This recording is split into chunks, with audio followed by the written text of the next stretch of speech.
কি রে ভাই, তোর একই অবস্থা?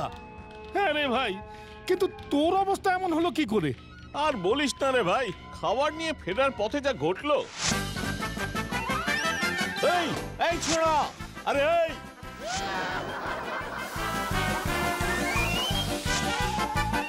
ছেলেটাকে একটু দেখে রাখতে পারলি না? কি করে দেখবো? ওই পাজি ছেলেটাকে দেখার আগে তো ওই আমাকে দেখে নিয়েছিল। মানে? মানে আর কি, আমাকে দরজা বন্ধ করে কি করে যে কেটে পড়লো।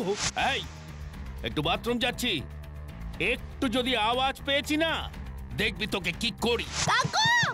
চুপ একদম, চত্ব ঝামেলা। ও, আমি ঝামেলা? তোমাকে এই বাথরুম থেকে কে বের করে দেখি। একটা কথা বলবো ভাই? কি ভাই? অনেক নচ্চার ছেলে দেখেছি রে ভাই, কিন্তু এমন বেয়াদব বাচ্চা আগে কখনো দেখিনি। যা বলেছিস ভাই, কিন্তু আবার কি? আমরা তো না হয় বুঝেছি হারে হারে, কিন্তু ছেলেটাকে না পেলে বসকে কি বলবো বলতো? সে আর বলতে, আমি কি আর ভাবছি না এই কথা?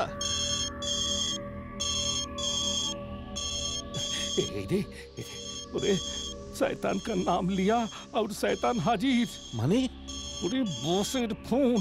সর্বনাশ! আরে আগে ধর ধর। হ্যালো। একটা ফোন ধরতে এত সময় লাগে? সব ঠিক আছে তো?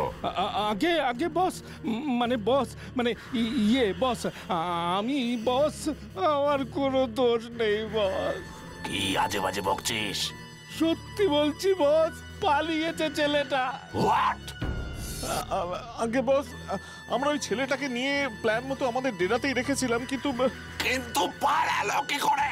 বস, বস আমাদের গোল খাইয়ে ছেলেটা পালিয়েছে। তোরা সব অপদার্থ, দুটো সন্ডা মার্কা লোক মিলে একটা একটা একটা বাচ্চা ছেলেকে ধরে রাখতে পারলি না। কোত্থেকে যে কি হয়ে গেল বস, কিচ্ছু বুঝতে পারলাম না। চুপ! যত সব অকর্মণ্যের দল, এই চামুন্ডাকে যদি ছাড়াতে না পারি তো দেখবি তোদের আমি পৃথিবী ছাড়া করবো।